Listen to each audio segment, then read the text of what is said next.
Good morning, सुप्रभात. जय जिजाऊ, जय शिवराय, जय शंभूराजे. स्वागतम स्वागतम स्वागतम. Welcome all of you. मी दिविजा मुकेश जयश्री बोरसे. मी शिवांशी मुकेश जयश्री बोरसे. आपली आज्ञा असेल तर आजच्या कार्यक्रमाला सुरुवात करते. गुलाबाचे फूल उमलू दे जीवनाच्या मार्गात, गुलाबाचे फूल उमलू दे जीवनाच्या मार्गात. तुमच्या चेहऱ्यावर हास्य कायम राहू दे, तुमच्या चेहऱ्यावर येऊ दे आनंदाची लाट. तुमच्यासाठी हीच प्रार्थना कायम माझ्या हृदयात, कायम माझ्या हृदयात. नोकरी, शिक्षण, बंदी अशा अनेक कारणास्तव बरेच मित्र घर, शहर, नातेवाईक आणि मित्रांपासून दूर होतात.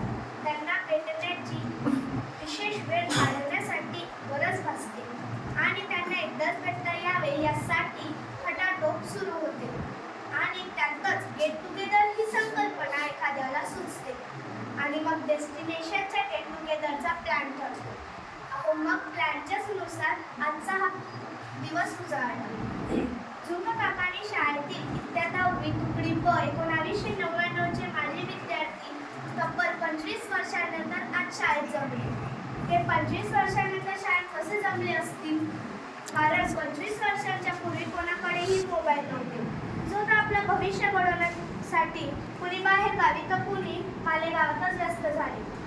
पण म्हणतात ना, अगर सच्चे मन से किया हुआ कोई भी काम असफल नहीं होता है और ढूंढने से तो खुदा भी मिल जाता है. त्याचप्रमाणे म्हणजे 1 महिन्याच्या पूर्वी 1-2 मित्र भेटली आणि मग सुरू झाले ते बाकीच्या मित्रांना शोधत. आता जवळपास 40 ते 45 मित्र जमले आहेत. खूप अवघड होते कारण कुणाचा संपर्कच नव्हता. कधी काही आयुष्याच्या पाठीदार पेन्सिल म्हणजे स्वप्न पाहणारी आपण एकत्र शिकलो, एकत्र खेळलो, मजामोज केली, हसलो, रागवलो, भांडणी सुद्धा केली. तरी आज आपण 25 वर्षांनंतर सोबत आलो आहोत. खरंच त्या शाळेच्या आठवणींना आपल्या एक स्नेहाचं अतूट बंधनच म्हणावं लागेल. शाळेच्या त्या मस्त आठवणी, सरांचे रागवणे, चिडणे, मारणे, चोरून डबा खाणे, बँचवर झोपा काढून आठवतात. बऱ्याच मजा अनुभवल्यानंतर आजचा गेट टुगेदरचा दिवस प्रत्येकालाच खास असणार आहे. कारण की आज सर्वजण भेटणार आहेत आणि शाळा पुन्हा भरणार आहे. चला तर मित्रांनो, शाळा भरली आहे. आता वेळ आलेली आहे ती म्हणजे आपल्या गुरुजनांना आसन ग्रहण करण्याची आणि त्यांना मान सन्मान देण्याची.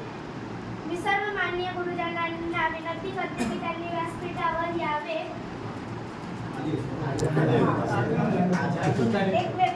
एक सुंदर व्यक्ती म्हणून जगण्यापेक्षा एक व्यक्तिमत्व म्हणून जगा. कारण शरीरातली सुंदरता कधी ना कधी म्हणजे संपते, पण एक व्यक्तिमत्व म्हणून ते सदैव जिवंत राहते. म्हणून एक उत्तम व्यक्तिमत्वासोबतच सूर्याचे तेज असणारे असे आम्हाला उत्तम कार्य करून आमच्यासाठी आदर्श असणारे आमचे गुरुवर्य म्हणजे श्री गोविंद सर, श्री भुसे सर, श्री परदेशी sir, Shri Bhanu Kulkarni sir, Shri Gosavi sir, Shri Shubhangi असर मॅडम, श्री शिल्पी सर. या सर्व गुरुजनांनी आपले स्थान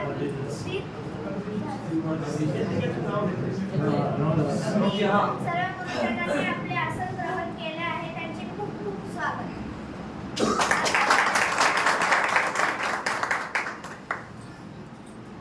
संस्कृती आहे त्या प्रकाशाची, शीतलता आहे त्या चंद्राची. संस्कृती आहे त्या प्रकाशाची, शीतलता आहे त्या चंद्राची. दीप प्रज्वलन व सरस्वती पूजनाने कार्यक्रमाची ही प्रथा भारतीय संस्कृतीची. कृपया मी सर्वांना विनंती करते की त्यांनी दीप प्रज्वलनासाठी उभे राहावे.